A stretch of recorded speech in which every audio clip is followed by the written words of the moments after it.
Okay, so I'm going to get started. If people join, that's fine. I don't want to take time from you as well. So let's get started. You can see my screen, right? It says how to grow your online sales and leads using Sales Funnel. Correct. Amazing. So, oh, there we go. We got more people coming. Excellent. Hello, Aaron.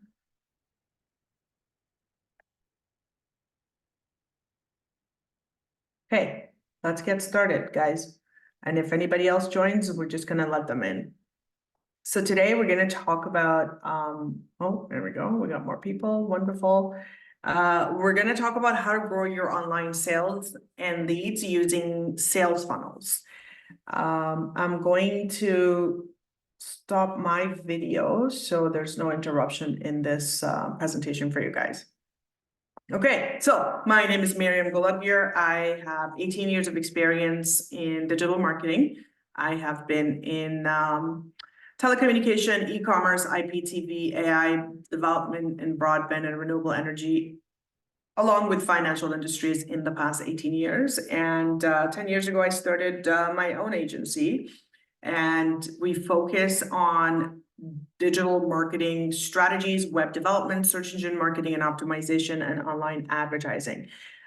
This presentation is going to teach you about sales funnels and how to use them. So every business relies on a steady stream of leads to help them grow their business.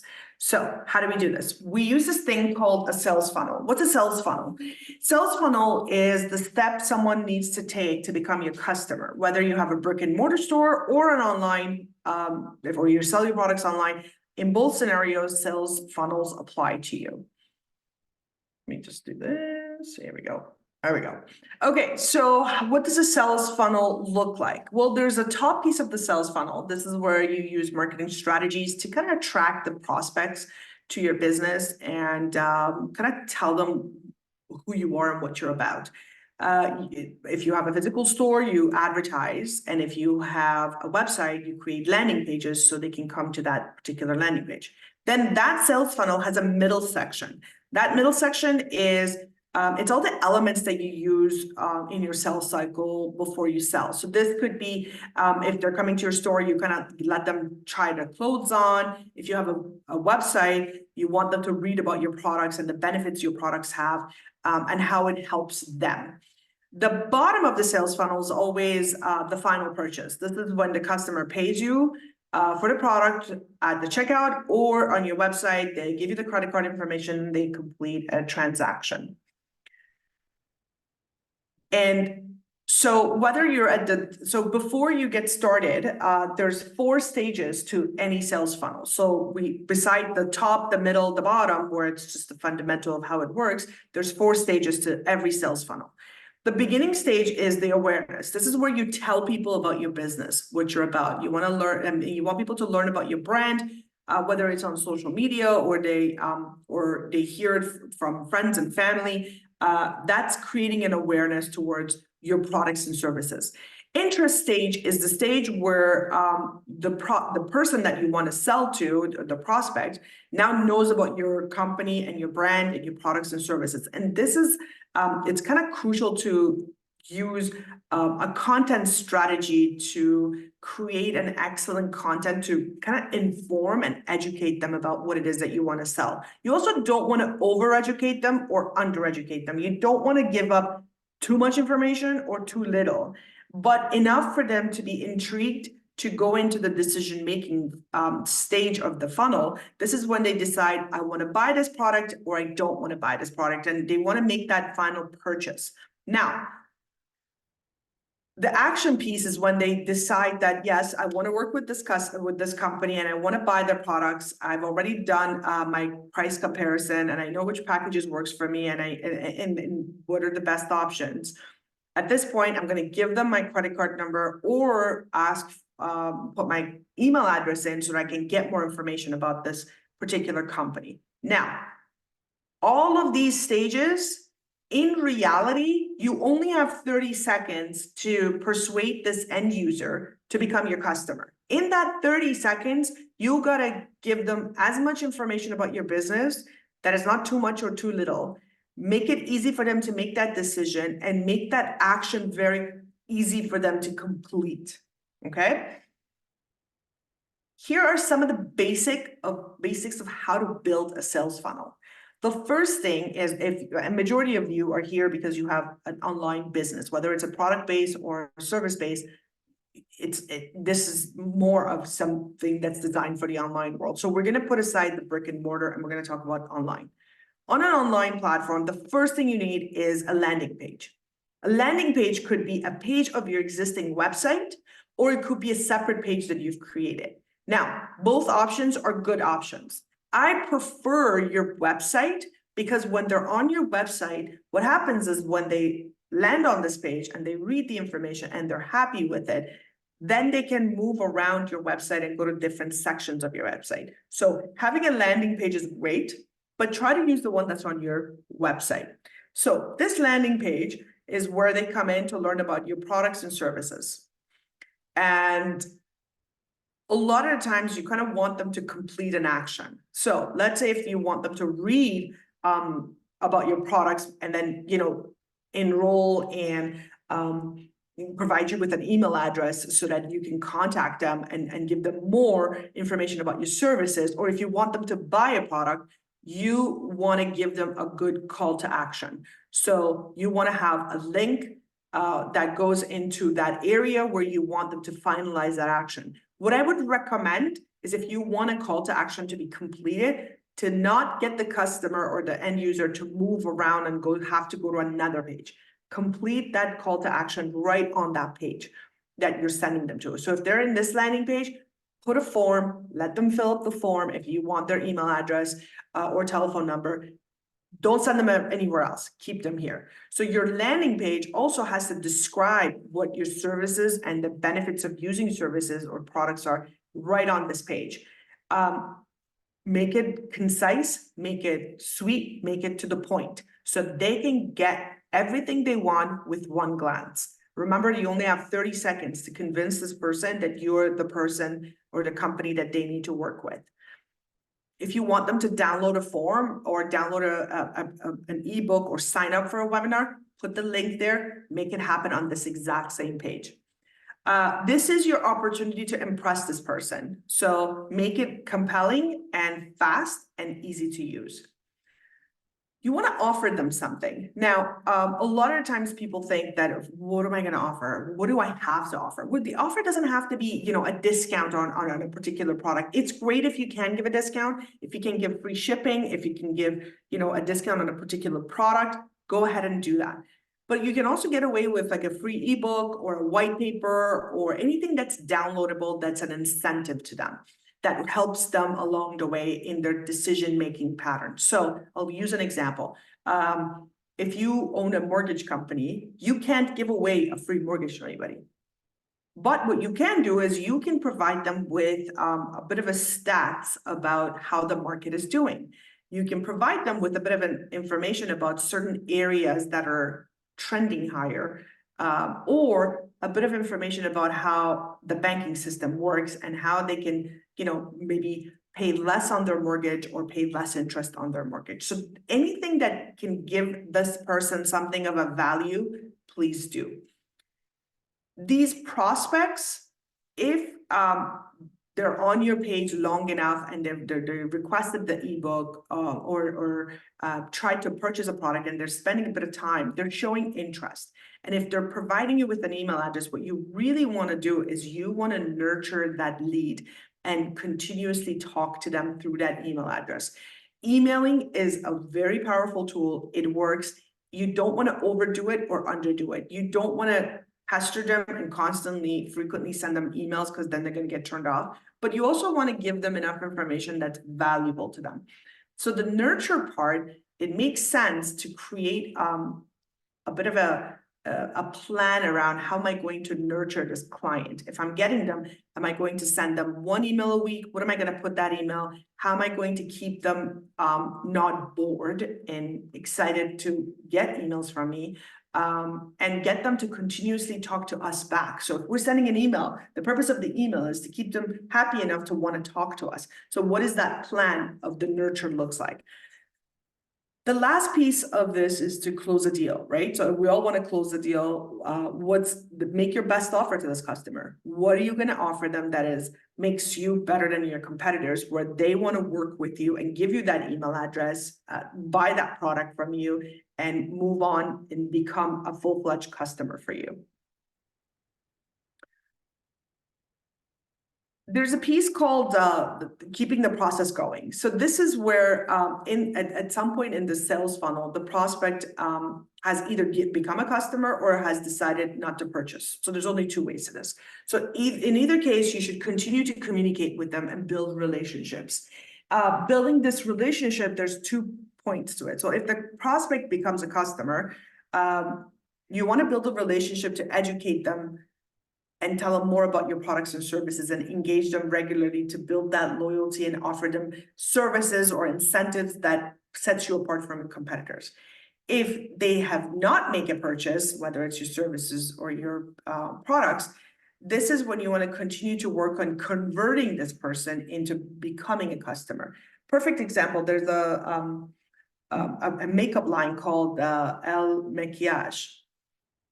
They have this skin match competition where, sorry, not a competition, like a form that you fill in. You put in information about what kind of skin type you have, and then they'll match your skin type with the makeup that you need. If you don't finalize the process throughout their landing pages, what they do is they ask for your email addresses and they'll give you a discount. The discount starts at 5%, it goes up to 30%, but you're not getting it as fast as I said it. What happens is that you'll get an email for 5%. Then in a couple of days, they'll sweeten the deal and make it 10%. Then again, they try to sweeten the deal and make it 20%. Then they go up to 30%. So they're continuously trying to keep you interested enough to convert and buy that product. So they initially could have give you 30% discount, but they started at 5 to continuously keep you excited and make you think that you're getting the best deal at the 30%, even though they could have gave it to you at the beginning. So you kind of want to build that momentum and create that excitement towards them wanting your product, because they're going to get a really good deal out of it. So when you build a sales funnel, one of the biggest stages is to optimize your sales funnel.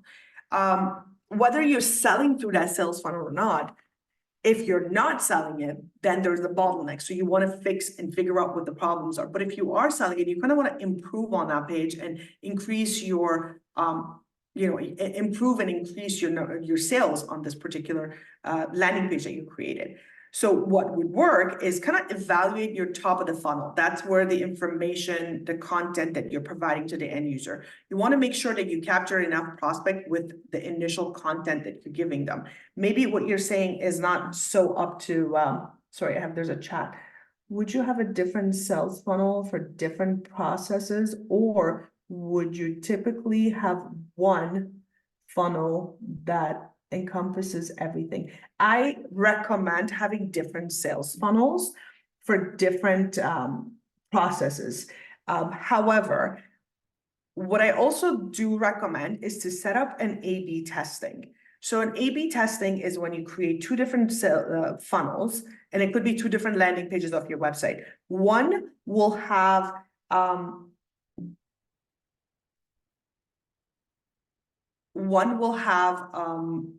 everything in one, and then the other one will have a different sales funnel depending on the different processes that you have. And then compare the two through your analytics and see how much engagement you got, because every business is different and every business's services are different. So what you might think that you might need a separate landing page because of the different processes that you have might not necessarily be what your target audience really cares about or thinks about. I hope that answers your question, Hector. Okay, you want to evaluate your landing page. You want to look at the offer you're giving and your call to action, right? So you want to see if I'm offering them, an ebook, is my ebook worth the call to action that I'm asking for? So you also want to add as blog. So you want to, if you're doing like blog posts or Facebook ads or any sort of a Google ads, you want that call to action to match the same call to action that you're getting, that you're representing on that landing page as well. test everything. This is the part I'm talking about, Hector. Test it, create, 2 different landing page and compare the two. Maybe on one, offer a discount on a product, on another one, offer free shipping, and see which one is more attractive to the end user and which one is more gonna bring you, return on your conversion or investment. You wanna track your customer retention rate, and this is very important. You kind of wanna determine how often customers come back to purchase more products. And this, again, when they come back, you wanna have a plan, as far as the email marketing campaign goes. Because if you have a return customer, then you can have an email marketing campaign set around that, where you offer more incentive because they're a return customer. So the chances of them buying more is a lot higher, and you can provide them a bigger discount. So let's get more detailed into how to build an effective lead generation. The first step, whether you're doing a simple lead generation page or a very in-depth one, is to create a list for your target audience. This is where you have to look at your competitors, look at your products, you can look at your existing customers, and figure out who is your best buyer persona, okay? Your best buyer persona, you break them down. Create a human being out of it. It's Sarah. She's a bride in her mid-late 20s. She lives in southern USA. She's having a winter wedding. She has 5 bridesmaids and groomsmen in her party. And she likes to hike. She likes to be outside. You know, she purchased a floral arrangement for her Mother's Day within the past 2 years. Why does that matter? Because this makes a huge difference in figuring out and empathizing with your customer when you write your top of the funnel, the message that you write on the top. That makes a huge difference, because if Sarah cares about flowers and you sell flowers, you emphasize what sort of flowers you sell. And if you know more of your clients are going to be brides, maybe these flowers can be used for their wedding. You want to identify their needs. What are their needs right now? What are their needs in the future? Because they're going to come back as a repeat customer. So you want to know who they are. And you want to understand how they make their purchase decision. This makes a difference into your user journey experience. This makes a difference in if they're coming on a landing page and you only want that email address because you want to connect with Sarah and sell her, you know, not just the flowers, but also the flowers for the bridesmaids and the flowers for the mother of the bride and mother of the groom. These emails have to be customized to someone like Sarah, okay? So defining your buyer persona will help you create that perfect content and understand how to generate this individual from a prospect to an absolute lead.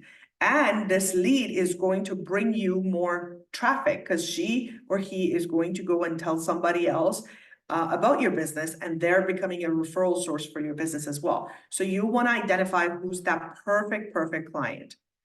The next piece into it, you want to create that customer journey experience. And this is vital. I was just on the phone with a client of ours, a new client of ours, and their website or multiple landing pages that they have is an absolute mishmash.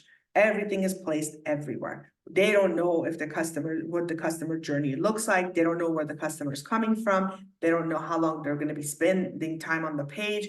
They don't know what products should be on the top of the page, middle of the page, the bottom of the page. What's the call to action? So why does it matter to create a customer journey experience? A customer journey experience kind of gives you an idea of where's the customer coming from? What's their first interaction with your brand? Through what stages do they have to go through before they buy? And when they do buy, what are the important information for them? Do they care about the benefits? If they are, should we push the benefit to the top of the page? If it's important for them to make it a fast buy, should we make it into 2 steps or 3 steps instead of 10 steps? So mapping out exact steps and touch points where the customer comes in or the lead comes in into your website and what that journey looks like, it will help you create an effective nurture leads. It helps you measure the quality of your leads and what your conversion looks like. It helps you uncover new leads generation channels. So if you know that more people are coming from display ads than radio ads, that's thousands of dollars you're saving on radio ads that you can now push towards your paid content or your online advertising to bring more people in. And it kind of discovers and eliminates friction points in your lead generation funnel. If you didn't put the benefits on the top of the page and it stops, and that's something that they need to read before they buy this product, that is creating a bottleneck for you. So this user journey experience is very important. And the good thing about Google Analytics is that if you have it connected to your landing pages, you can look at all of that data through Google Analytics and measure what's happening on that page. Are they coming in? Are they looking? Are they considering? Are they purchasing? Are they coming back for more? Are they sending their friends and family through it? You want to create content, and you hear this every single day. You have to create good content. Okay, so because you've done your buyer, you've identified your buyer persona and you mapped out how your user journey looks like, this is when you create a content that's customized to that user, that buyer persona, and place it throughout their user journey experience. Okay, so what are the best content for landing pages? Blog posts are fantastic. Blog posts are also very optimized and they help your landing pages if you can add them in there. Ebooks are great. Now, ebooks are very specific to certain industries and businesses. Infographics, the same, they're very specific to certain industries and businesses. But if it works for your business, absolutely. Videos work for everybody, whether you're selling products or services, use videos. Making really candid videos, very raw videos of what it is that you want to say to your customers is actually a very good idea. If you look at TikTok or Instagram, the biggest, the videos that work the best are the videos that the person is actually just being very simply explaining what the products and services are. So utilize videos. Podcasts are fantastic, but not everybody can make podcasts, but podcasts are fantastic as content. Social media posts are great, but if you're going to do a social media post, plan it out. Plan out, what am I going to say? Why am I saying it? Is my buyer persona going to be interested in this post that I'm putting?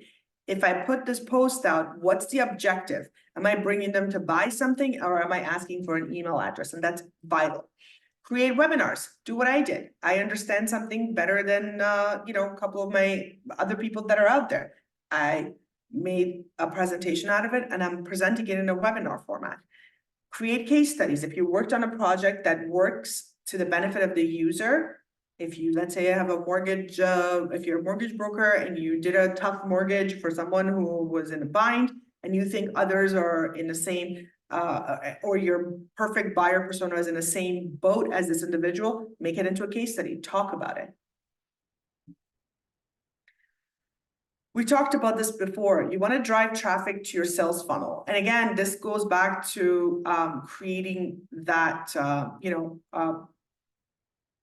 the awareness, consideration, preference, purchase, loyalty, and advocacy. And then creating an inbound and outbound method are the two ways that you can draw traffic, okay? So let's talk about this a little bit more in detail.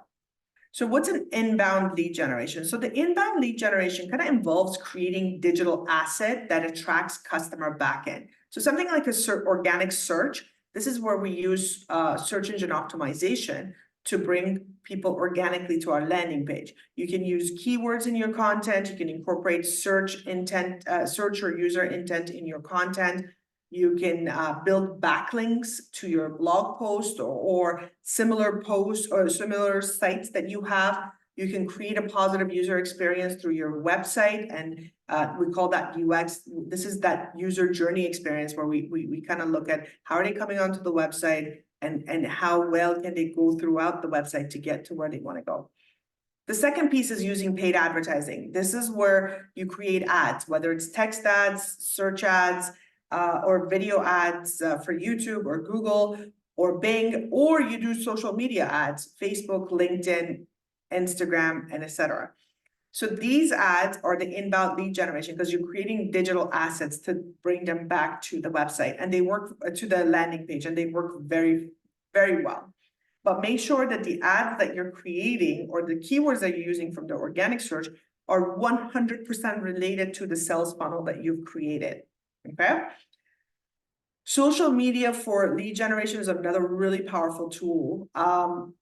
You can post about your products or services that are on your landing page or your sales funnel and target that perfect persona and make sure that the posts resonate with them. Email marketing is a very important part of the sales funnel because that you can nurture that lead over time and kind of create that automation in email sequences. As I said, with the makeup company, they could have gave me that 30% right off bat, but they broke it into sequences. They gave me the 5, then the 10, then the 20, then the 30, because they wanted to create that excitement in me that, oh, wait a minute, I'm getting 30%, so I want to buy it. So all of those emails, they're valuable content, they build trust, and they gently push the leads towards making that purchase. And you're continuously communicating with this individual. Outbound lead generation is social media. So they're a bit different. So besides posting and promoting on social media, there's another way to connect with people. And I actually like this very much. This works very well for my business. What you can do is you can send the individual you want to connect with a direct message. And there's some pros and cons into it. But what happens when you send a direct message to them, it kind of initiates a relationship between you and that individual. And it creates a bit of a familiarity. And you're creating something that's more of like a you and them rather than, making it into a public thing where everybody can see what's happening. You want to give something to them before asking. So don't make a mistake of demanding something from your prospects when you initially direct messaging them, but kind of offer them something instead of getting something from them right away. You want to make it very personalized. So I'll give you an example. Every Friday, I, depending on what campaign I'm running, I do a marketing plan, I run a campaign for my own business, but I actually only use LinkedIn direct messages. What I do is every Friday, I take out of my, thousands of connections, I take 10 connections or 20 connections. And I send them a very personalized message asking them how everything is going. What's life is like, how are things going? And because I've had this conversation ongoingly for the past 10 years with this individual, I can see where I left off the last time I spoke to them. And then I continue that conversation with them. Hope the family's well. How's mom doing? How are the kids doing? And that relationship, what ends up happening is that if I have an upcoming webinar or I have a project or a campaign that I'm running, I can tell them about it because they're going to ask me what's going on with you. What are you doing? I'm going to say, I'm running this campaign. I'm not telling them to do anything for me. I'm just informing them of something that I'm doing. Now, what has happened is that on LinkedIn, next time they're looking for somebody, because I've had this communication with them, I come up on the top of their, the algorithms brings me on the top of their upcoming newsfeed. So if I'm doing a webinar and I posted it, they'll be the first one that clicked like or share or repost. So that relationship, now, if they don't want to work with me directly, they might know somebody who does, and that relationship will be the reason why they're going to tell others about me.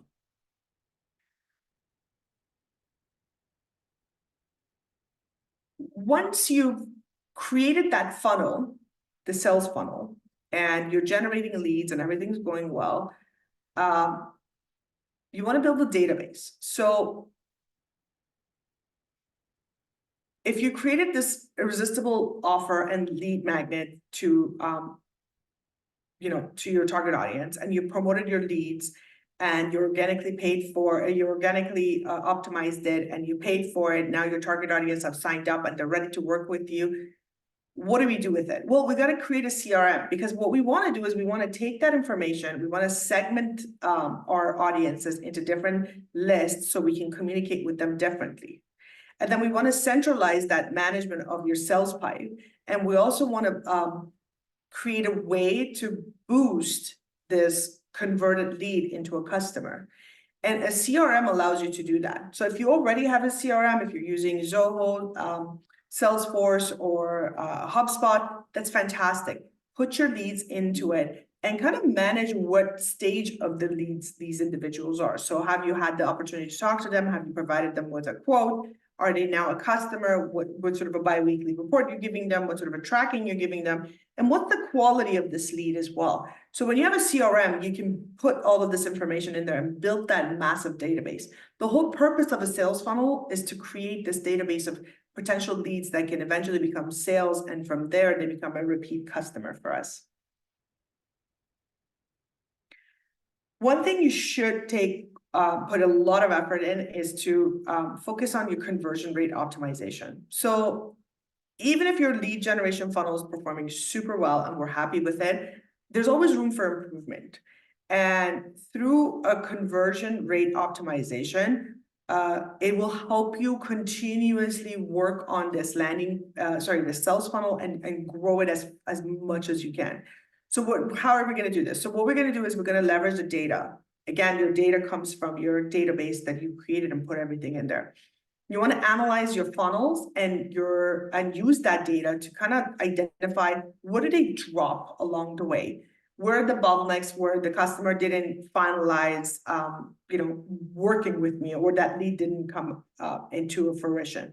You want to identify and resolve obstacles. So you want to discover why people leave your funnels and find ways to enhance maybe the user experience. You want to segment things effectively. So you want to create very personalized customer journey for different segments. And I'll explain this a little bit further.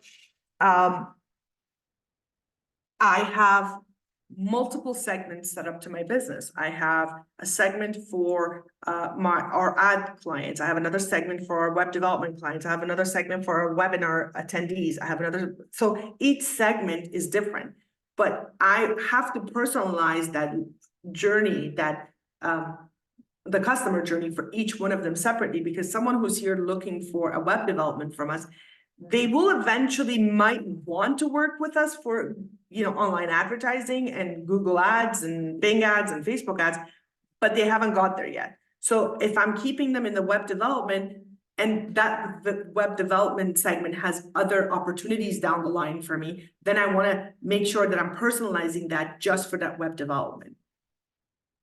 You always want to test. And again, we call it A/B testing. This is where you take that one thing. Let's say you have a funnel that's designed for bringing email leads, and then you want to build another segment that creates another lead for leads that are telephone based. So you can do both and test them against each other and see which one has higher conversion rate, and what you need to do for the one that doesn't to improve it to be at the same level as each other. So let's talk about this is using social media to drive awareness. And again, this social media doesn't necessarily mean that it's one platform. It applies to a lot of different platforms, depending on the target audience and the buyer persona that you have created for yourself. Always choose the right platform. So perfect example, we have a client who sells business to consumer. There's no point in advertising them on LinkedIn or creating any sort of a sales funnel optimization on LinkedIn for them, because they're concentrating on consumers. Optimize your profile. Allow people to identify and connect with your brand easily. When you do that, when you create a brand, when you create a profile for your brand on social media, continuously update that and make sure it has all the information. Hold on one second. I have a big one coming from Hector. Let me finish, Hector, and I'm going to read your post. Continuously update your profile, your brand profile on social media, and add in every bit of information that is out there for this particular brand that you've created. Use trending hashtags. Hashtags are still valid. There's a lot of articles out there that talks about how hashtags are not valid and they're eventually going to be not used, and that is possible, not that it isn't, but at the moment hashtags are valid. So if you can use them, use the most relevant one. You can look up trending hashtags on Google, and it will tell you which ones match your business, and you know, you can go through the list and see which ones are highly used and match your business. Be very engaging. So engage with your followers, talk to them, use the direct message, engage with every single one if you can. Play tag influencers, customers, partners, relevant people to extend your reach. When you tag people, have a plan ahead of time. Figure out what you want to tag them on. Don't randomly tag them on everything. Have a plan. If you want to tag an influencer, make sure it's something that, you know, it's going to work to your benefit, because some of them are ruthless. They'll go out there and make videos about them getting tagged on irrelevant information, and you don't want to be, you know, part of that. Use newsjacking techniques. This is when you create posts around current and trending news. But again, excuse me, think it through and plan it out, because not every current trending news is relevant to your business, and it could actually affect your business as well. So you want to be very careful with which ones you want to associate with. And if it has any sort of a political connotation, or possibly any sort of a political connection, you don't want to have that associated with your business, unless if you do, and that's a personal choice. Host live events. This is a really big one. A lot of businesses have started doing this. People love live events. Everybody's nosy. They want to see what's happening. They want to see what's happening in the background of every business. So capitalize on that and host a few of them if you can per month. Show the, you know, how the business is done from the back end. What's the best client for you guys, and why should they buy from you? What's the benefit of your products? And do those live events. Okay, so let's get to the question part. Hector, as Lead Magnets approved, how do you remain competitive against other markets? Take this webinar, for instance. Many others charge for similar content, and I imagine don't make any sales. How have you addressed this challenge? Surely you can only offer so much before you have nothing left to give. It just seems like whatever you are selling, it can be found free online. What is your take on that? PS, love the presentation. Fantastic, thank you. Okay, so I have this theory, and my theory is that, let me turn my camera on because I'm good. No, I can turn my camera on. Okay, so I have this theory. My theory is that whatever you sell, there's 5 other people that are selling the exact same thing as you are. So no matter what you do, even if you try your best to stay competitive, as long as you make your market as niche as possible, you are going to get sales. Now, you're not going to compete with everybody, but you can get sales. And when you're very, very specific with who I'm going after to get that particular sales that I want. Every webinar, I offer mine for free, but yeah, there are people that charge for theirs. I don't see that as something that works for me, because every time I host a webinar, I actually do get 3 to 4 sales out of it. And if I don't get sales, I get one of the townships or one of the business enterprise centers to sponsor it. This one is sponsored by York Region Small Business Enterprise. And I do this because it's kind of my give back to the community, and it also creates an awareness towards who I am, and I am informed enough about what I'm talking about so you can come to me. So that's my strategy. Now, every information I provided to you, it's available online for free. But I took the time to go and gather it and research it and make it look pretty and bring it back and share it. So at the end of the day, the presentation is not what I'm selling, it's a tool to sell me. So if I'm using it as a tool and I'm good at what I'm doing and I'm selling me, I will get some sort of a business out of it at the end of the day. Did that answer your question? And you can unmute if you want. Yeah, that answered the question. Thank you. Yeah, and it was just exactly the case that it seems like everything online, you can find, your competitors almost, they'll be putting out lead magnets, and it might be the very thing that you're actually selling. And it's like, well, you've got to, it's difficult to raise the game if you're a startup, for instance. And that's why I wanted to just Yeah. kind of raise it because, then what is the future for marketing? What is the future for small businesses? If the bigger businesses who have an entire team, whereas there's just one of you who has, a very, the equivalent of one of their members of staff knowledge, how do you compete with that? Of course, you can be innovative, but it's much more challenging, and that's why I just wanted to mention it. I feel like in many ways business is changing in that respect. In the case that 100%. if you Yeah. in the respect of if you've got team, if you've got numbers, you can just pump out more content, or I've even seen it's not ethical, but I've seen other businesses even just hire interns as salespeople, and then they'll get rid of those people after a period of time, but they'll be used to propel the business forward. So Yeah. it's which it's terrible that small business owners are having to kind of move in that direction because they're forced to almost, or they feel forced to, because of the fact that they just can't, they can't move any of their products, or they can't make any sales. Um, so, I mean, in my case, I haven't actually invested any physical money. I've just used my skills to create like virtual products because I have a Okay. background in film and photography. But it's extremely hard to shift that when every other company is creating that daily, and they're just giving out like guides and ebooks for free. So it just makes me ask myself the question of how can I how can I push myself further but keep it within my means.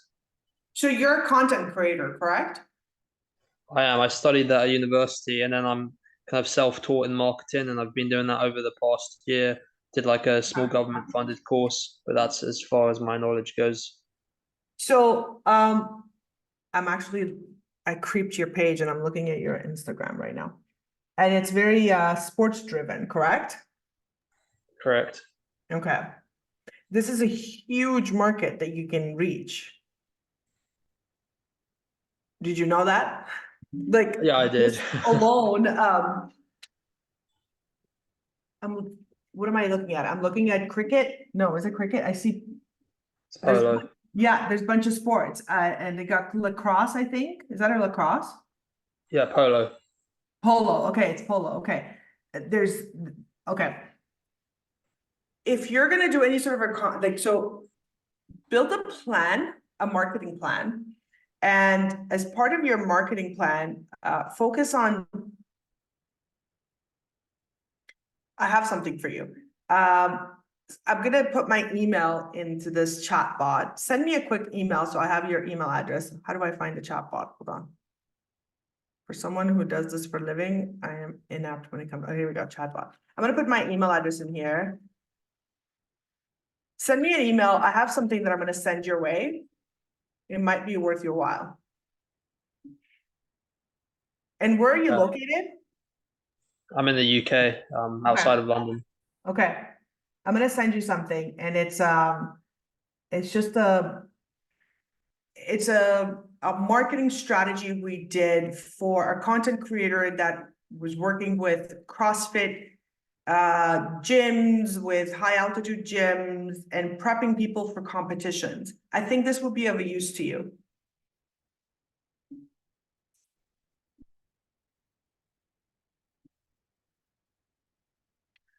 Okay. Thank you everyone for attending. And if you have any questions, I'm gonna put this online and email it to everybody. If you guys have any questions, feel free to reach out to me. And I'll be more than happy to answer your questions. Have a great day, everyone. Bye.